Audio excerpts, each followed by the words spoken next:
Viewers and subscribers, welcome back to Beating the Press podcast. I am your host, Rafa. Now, coming up in today's podcast, we're going to be taking on game week 2 of the EPL season. And of course, joining me this evening to preview two big matches and just take a look at the full slate of games coming up over the weekend. We have returning to the podcast, Sir Cole. Blessings, everyone. We also have resident analyst, Christoph. Good to be back, viewers. Yes, gents, welcome again. And we're going to waste no time. We're going to jump straight into the football action coming up over the weekend. Two of the big games on the agenda. Of course, Aston Villa takes on Arsenal. And of course, high riding Brighton tackle the mighty Manchester United. And that's where we'll start this evening, Sir Cole. Man U coming off a win, 1-0 over Fulham. And Brighton coming off a big win over Everton, blanking them 3-0. This one taking place, Sir Cole, over there at Brighton's home turf. How are you seeing this one panning out? Man U, Brighton, how are you calling it? Both teams on 3 points. Good results on the weekend for both teams. Good start to the league. Always good to start with 3 points. No, both teams can really continue with their win streak. So one team will have to suffer unless it's a draw game. So I expect both teams to go out, giving their best, guns blazing, trying to secure all 3 points, and of course preserve their clean sheet as well. So I expect another fiery clash for this one coming up on the weekend. Fiery clash you're saying, Sir Cole. I mean, to me, the Bryson win was more impressive than the United win, in all honesty. And of course, this one is being played at the home of Brighton. So for me, I'm leaning more towards Brighton. To be honest, the Manchester win did not impress me one bit. It is same old Ten Hag, same old United from last season. Christoph, what says you? Did you see anything different from United or even from this Brighton team? From United, not really. Like I said last week, they started well. They looked energetic. They looked hungry, but as the game progressed, you could see that it was the same old clone show as last season, to be honest. So I'm not expecting much, but I thought they were very lucky to come away with that win. On the weekend, it was just a matter of Fulham not taking the chances presented to them. But United struggled. They got empty net and kicking the ball away. It's a bit ridiculous. I think they were very lucky. This is one of those things where I hope they continue with Ten Hag till the end of the season, but I'm expecting him to be replaced by December or something, to be honest. Definitely. We have Ruud van Nistelrooy lurking over his shoulders, in all honesty, and it cannot be a comfortable position for such a quality coach, Sir Cole. What's your take on this coaching situation and the general running of the Manchester United organization? Are they treading in the right direction, or is it just a matter of getting rid of Ten Hag and refreshing the page, so to speak? Well, before I address the matter of coaching, you said that Brighton was more impressive on the weekend. Based on the scoreline, Indeed, yes. indeed. But however, if Manu had played against 10 players, then probably the result would have been more glaring in Manu favor as well. So we Well, didn't really have the luxury of I'm playing not sure that against is the 10 players. case. So well, I mean, because yes, the former Manchester United player Ashley Young did pick up a red card there for sure. But I yes, mean, that notwithstanding, still an impressive performance yeah, but indeed. I mean, but as if you compare the two, sure.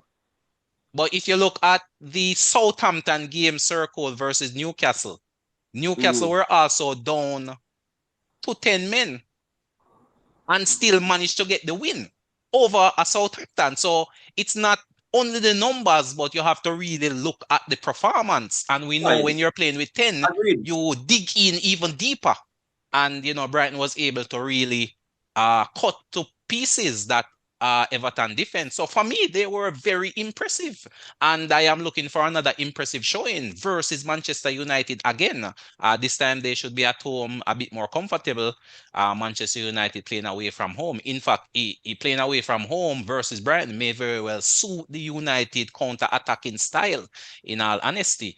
We know definitely Brighton is going to look to dominate possession and really take the game to this United team, which seem to lack the capacity to maintain possession against, let's call it so-called weaker opponents. So I am expecting the likes of former Manchester United great Welbeck to really step up and put one or get one over on his former employee. So it would be no surprise to me if Welbeck was even declared man of the match for this one coming up.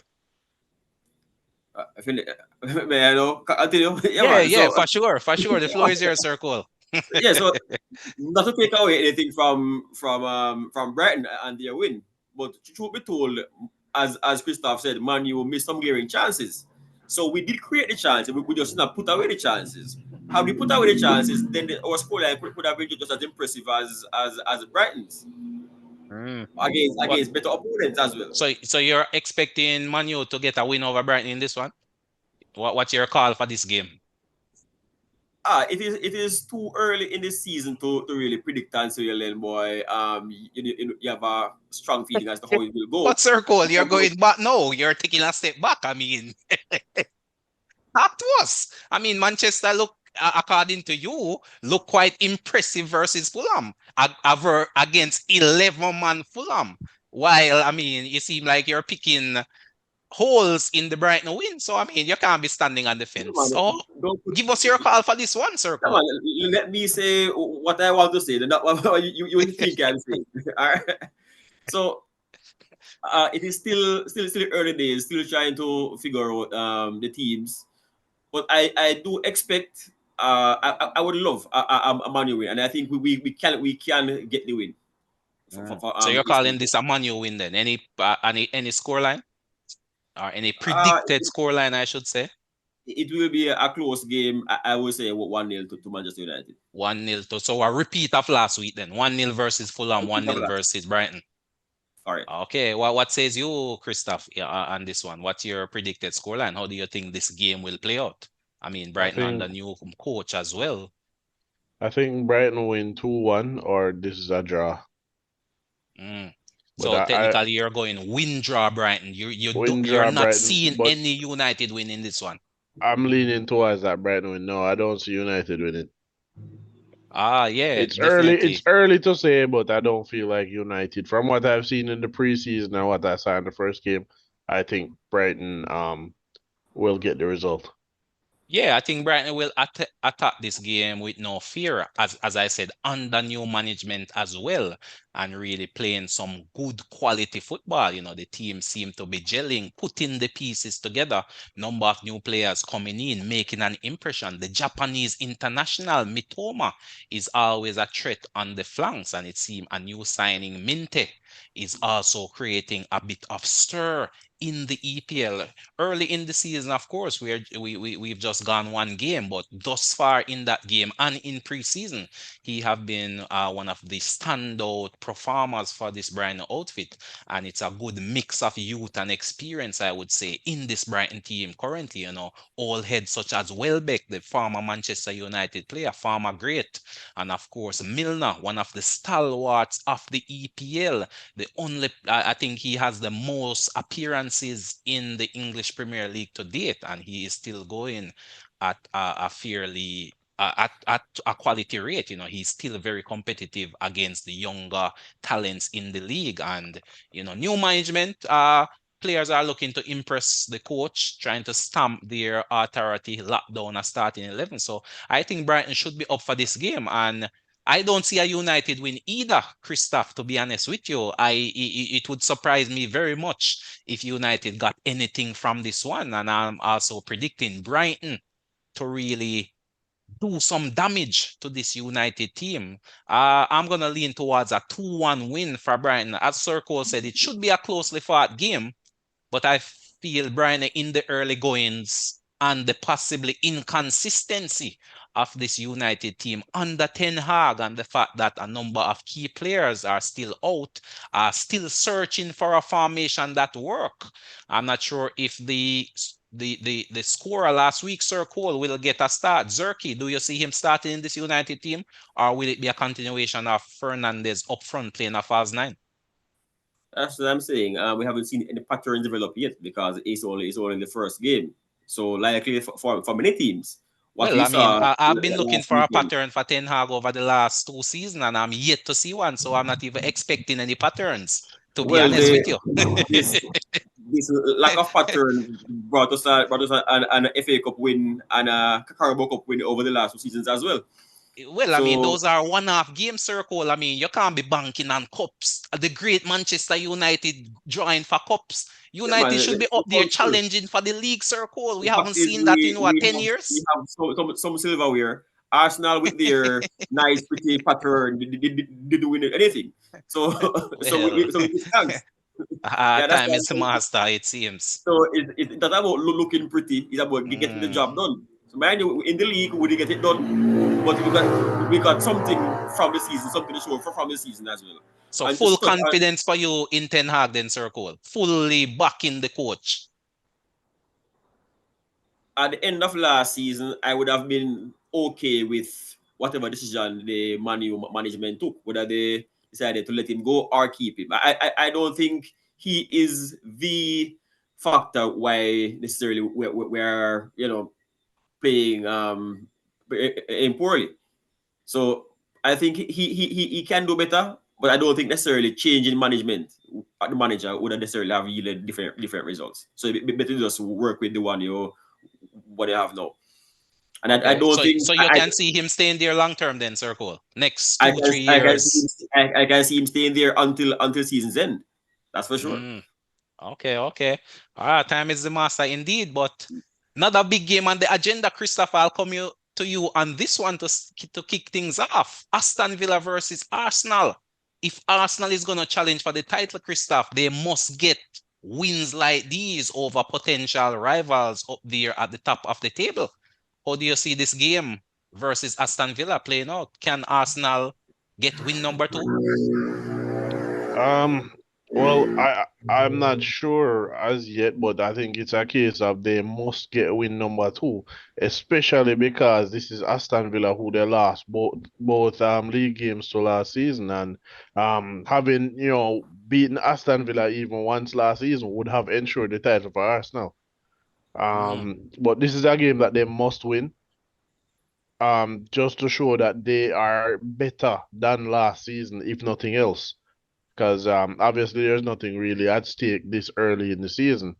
They must win. It's a question of, does Mikel Arteta make the same mistake against Aston Villa that he made last season? What was that? Um, What was that error? both games against Aston Villa saw a lot of what do you say? A lot of success attacking that right hand side, the left side of the Arsenal defense, Zinchenko. with Zinchenko. So, whether it's a case of dropping Zinchenko or having, Declan Rice or Martinelli cover that space there, and give him some help. But definitely, I don't want to see a goal coming from that left hand side. So Let it's them. Timber time then, Christoph. You're starting Timber over there on the left, and I don't. Zinchenko starts on I, the bench.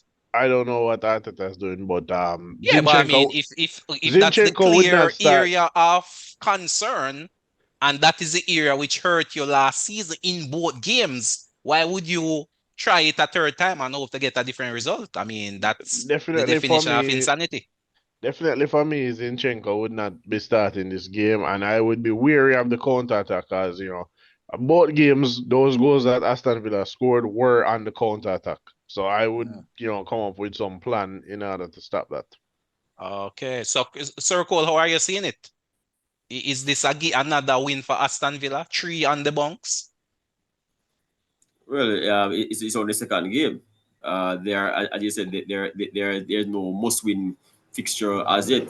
I mean, if you lose, you'll only be 3 points behind the leaders. So I mean, at this stage, I believe teams are still, finding their best combinations of players and positions for them. Even though you start with a pretty good idea into your first game, you're still open to mixing and matching and experimenting. But as you said, Aston Villa got the better of them last season, so I don't know if Aston Villa has some magic formula to counter, the Arsenal game. So another tight affair against two of last season's top four. Draw. Yeah, I mean, definitely the psychological advantage, I would say, would be with Aston Villa having defeated Arsenal twice last season. And you made mention of the winning formula circle. I think that formula is Emery. He has tactically outfoxed Arteta on both occasions. And as Christoph rightly pointed out, that could have been where the title turned. And yes, it is early in the season. And as one famous manager said, you can't win the title in the first two games, but certainly you can lose it. So no points being dropped is a must at this early stage, especially against, as I said, a potential top six rival. And of course, eh, Arsenal, of course, would be weary of Man City that, losing such points is almost as if you're handing Man City the initiative to run away with the title. So But you I you, mean, you have to keep pace as best as you can. truth be told, Aston Villa wasn't the only team that the Arsenal dropped points to. So to highlight Aston Villa as probably as a big threat, you have to search through all the teams that they drop points against and to see No, to see I'm not injuries. highlighting Aston Villa as a big threat. I'm just saying, late in the season, Arsenal was top of the table. Had they won that late game against Aston Villa, because they went on to win every game after that, they would have won the title. That's all I'm saying. Okay, Mm. Indeed. And of course, the big England international should be back up front for Aston Villa circle. He came back to training late and did not start versus West Ham. Came on as a sub, but I'm anticipating that Ole Watkins circle should be back in action. And could he be the key man which unlocks what look like a very airtight Arsenal defense? No, but Or did the will it be Watkins a start on case the of weekend? Leon Bailey coming good? Did the Watkins start on the weekend? No, no. Did he? I believe No, He Duran did it. started and Do I do Watkins came as on. a sub? Or Oh, what was it this way around? no, I I think I think believe it Watkins wasn't. I started. think Duran started and Watkins came on as a sub. No, but Durant scored the goal in the dying moments of the game. Oh, so he came on as a sub, you're saying? Yeah, Watkins started the game Okay, Watkins yeah, started. came on. So, yeah, man, Okay, Watkins okay. So he should retain his spot up yeah, front then.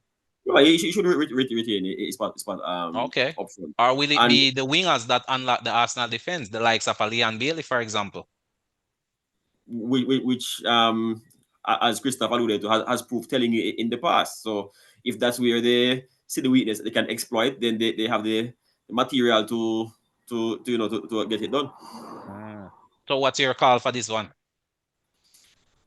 Another tight affair. I'm seeing it 2-1 to Arsenal. Who won to Arsenal? 2-1 to Arsenal. Away from home. Yeah, away from home. Oh. Christoph, what says you? Are you so confident that Circle is calling 2-1 to the Arsenal? Um, again, I think it's a difficult game for Arsenal. Mental factors as well as, early in the season, not necessarily that the teams are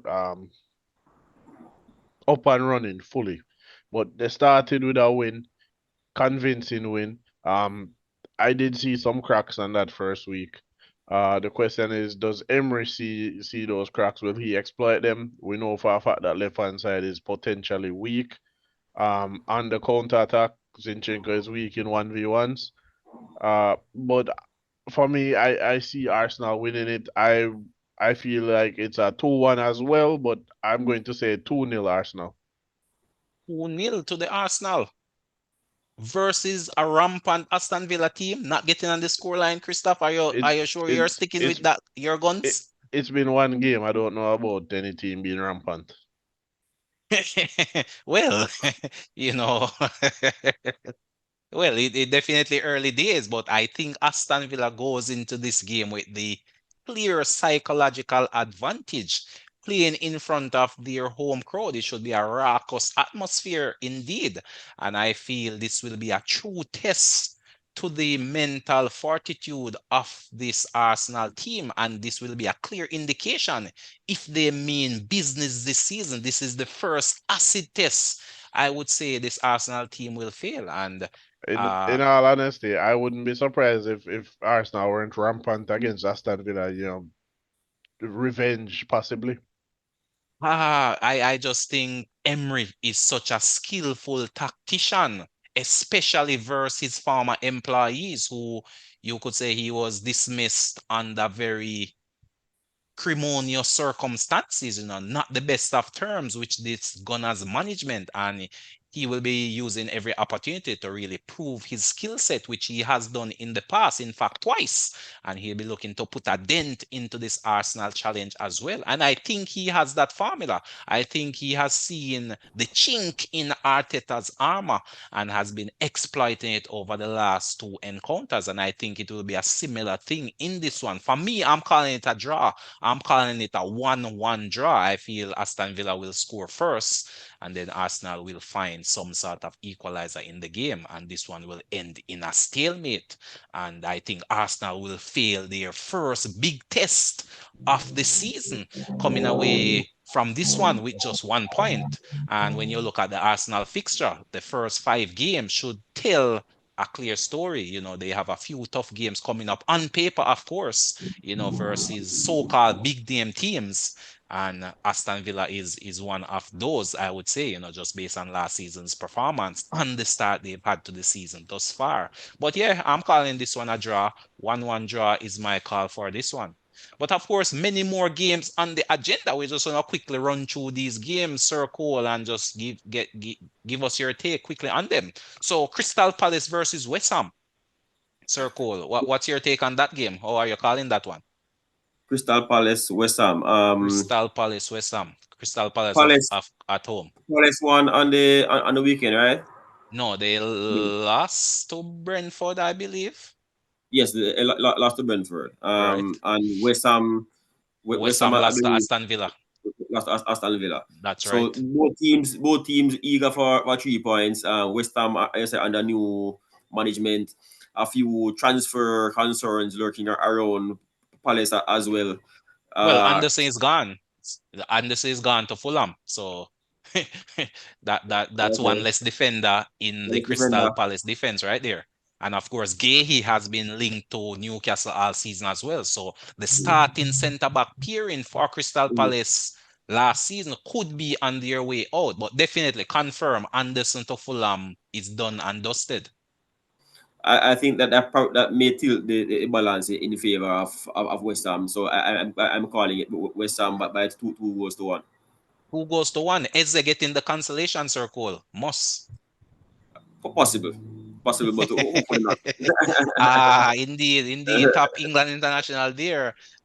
Quality player, one of the standout performers for Crystal Palace. And you would be a foolish man if you bet against Eze, who had a goal last game. Uh, what should I say? Mercilessly ruled out. I thought that was a clear goal, and the VAR referees made an error circle. So look But out for Eze in that one. I didn't watch the game, but in hearing some of the commentary from what happened, it seemed that the referee blew his whistle before the ball had actually entered the goal. So I'm not once the buying whistle that is gone, argument. I'm not buying that argument at all. once the whistle is gone, then it doesn't matter the result of the kick afterward. Mhm. I see.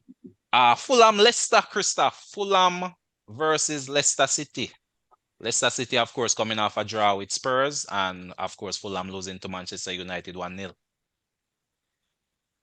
Um, I would have to say Leicester has always been a dangerous team ever since that season that they really run away with the league title. Jamie Vardy in particular, I think always has the potential to kind of, run riot against a team. I feel like this is a difficult call because we know Fulham did well against United, only losing at the death. I want to go with a draw, but I feel like I'm leaning towards Leicester winning 2-1. Oh wow, that's a shocker there. I think Fulham has the capabilities to take all 3 points in all honesty, but time is the master. We'll definitely be keeping a close eye on that one. For that one, for me personally, I would definitely be calling a Fulham win. Uh, To Possibly 2 goals to 0 to I Fulham. mean, to me, it feels like it's the type of game that could go either way. So early in the season, we don't fully know what these teams are capable of. Fulham, like I said, they looked good. Smith Rowe looking good. It will be look good. So it's a matter of them, kind of gelling together for the remainder of the season and kind of hitting that form. I feel like right now it could go either way, but I feel like um because of Jamie Vardy, I just give Leicester the edge, to be honest. Well, because of Munez, I would give Fulham the edge, but we move. Circle, Man City versus Ipswich. Talk to us. How do you see that one playing out? Routine City winner, can Ipswich do the impossible? I don't see Ipswich doing the impossible. Mind you, they really put up a sterling fight for the first half versus Liverpool, and for a short space, the laps really cost them as well in the second half. So if they can hold the concentration, they may be able to avoid an embarrassing scoreline. But it's a routine Man City win versus the league newcomers, nothing less than four goals to nil, I think. So Haaland running riot then, possible Haaland hat trick. Possibly Haaland hat trick, but I was the Haaland running riot. I would say the team running riot because it's not Mm. just the Haaland show. I see. Christoph, I'll come to you on this one then. Southampton versus Nottingham Forest. Um, difficult, difficult one, I think.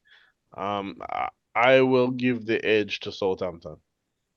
Southampton at home to this one. Should be a tight game. Should be a tight game. I'm leaning towards a draw, to be honest. Two teams that I think should cancel each other out, in all honesty. I think I'm leaning towards a scoring draw. I think both teams will score. Southampton at home should have the slight advantage. But of course, they are a recently promoted team. They may still be finding their legs in the EPL. And of course, they failed to defeat 10-man Newcastle. So that in itself is a story. Do they have the firepower to really challenge in the league? And of course, Forest escaped relegation last season. They were flirting with it for much of the season. So should be a tight game. I'm leaning towards a draw for this one. Scoring draw, 1-1. Sir Cole, Spurs versus Everton. Spurs versus Everton. I Spurs at expect. home versus Everton. I think it's basically in disguise that that Spurs that Everton will be playing without Young. I don't think his legs are up to the league pace, especially as a wild player. So Spurs, I think should be able to get the job done. Their new signing should be able to put something on the table, especially playing against Leicester last week, not really coming away with 3 points. They'll be eager to get 3 points. And play against a team which conceded 3 goals, then they should be able to go out and get 3 points there. I see a 3-0 win for the Spurs. 3-0. But I remember Sir Cole that Everton was playing with 10 man, actually on having gotten a red card. You sure you wanna go so high up on the scoreline? Are you saying that this Everton defense is so leaky that they will allow three in? Quite Pickford, possibly. big bad Pickford, England international, manning the goal, of course. Yeah, we saw how Spurs played versus Leicester, and even though they really didn't get a plethora of goals, they really dominated the ball, bossed the ball in the opponent's half, and really created quite a bit. Probably should have gotten 3 points from the game, and playing without their top defense, I think will affect Everton playing away from home. So I see a routine win for Spurs in this one. Routine win for Spurs there. Bournemouth versus Newcastle, Christoph. Bournemouth Newcastle. versus Newcastle. Newcastle. Newcastle, you're giving us a Newcastle. scoreline on that one? 2-0 Newcastle. 2-0 to the Newcastle. Ah, interesting call there, you know. Interesting call indeed. I may not think it's such a routine win for Newcastle, to be honest. I think Bournemouth might get something out of this game.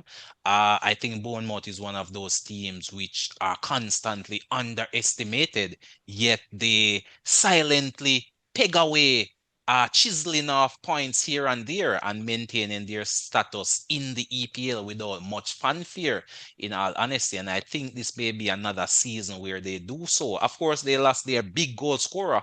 That's a big void to fill. But I feel players like Semenyo, for example, should be able to pick up their scoring rate and get a few goals. I might not disagree with the Newcastle win, but I think there is something in this game for Bournemouth. I'm leaning more towards a 2-1 for Newcastle, but it will not surprise me if that one ended in a draw either.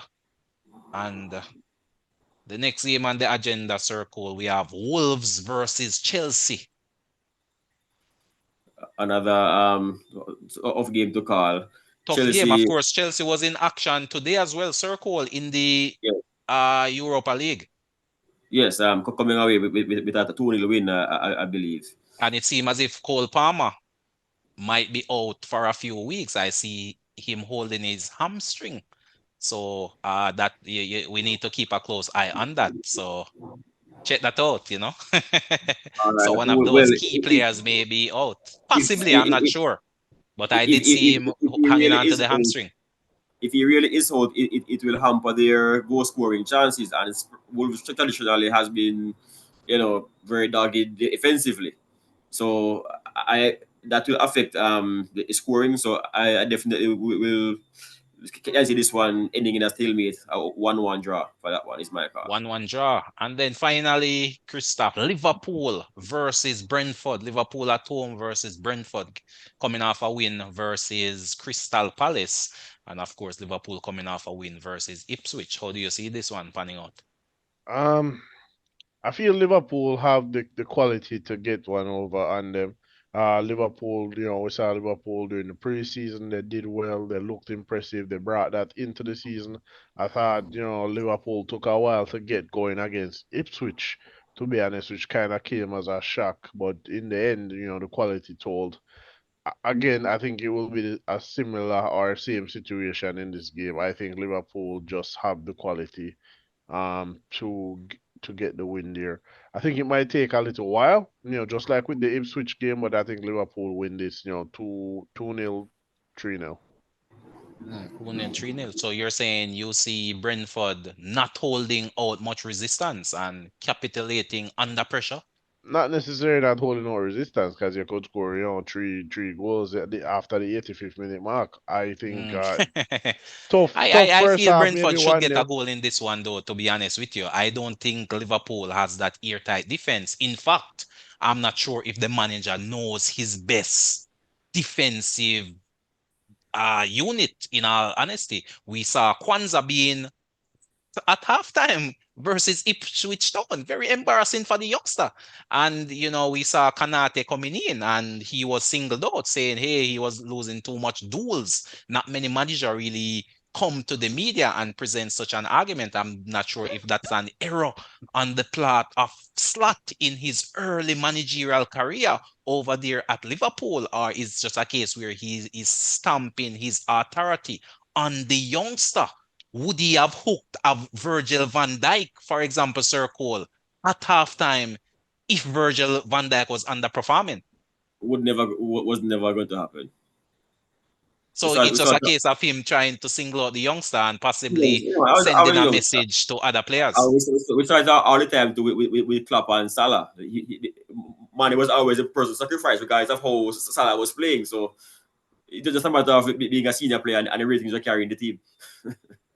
So do you see Kwanzaa going back into the team versus Brentford, or do you see Kanate getting that start along Virgil van Dijk in the heart of that Liverpool defense? Well, he said it was a tactical change. So this weekend we'll know. Tell me where his allegiance lies. Does he actually prefer Kwanzaa or Konate? But Mm. I'm guessing he will actually go back to Kwanzaa. Oh, okay. So you're thinking he will draw back for Kwanzaa to start. If what he said was correct, that it was for tactical reasons.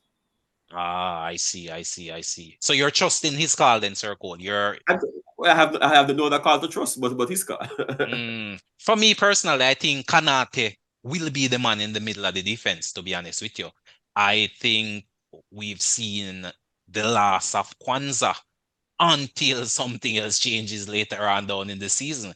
If Kanate has a run of poor performances or some sort of injury, but it seems as if the youngster has been hooked. Of course, managers have their preferences. Kanate, of course, came back into the training late.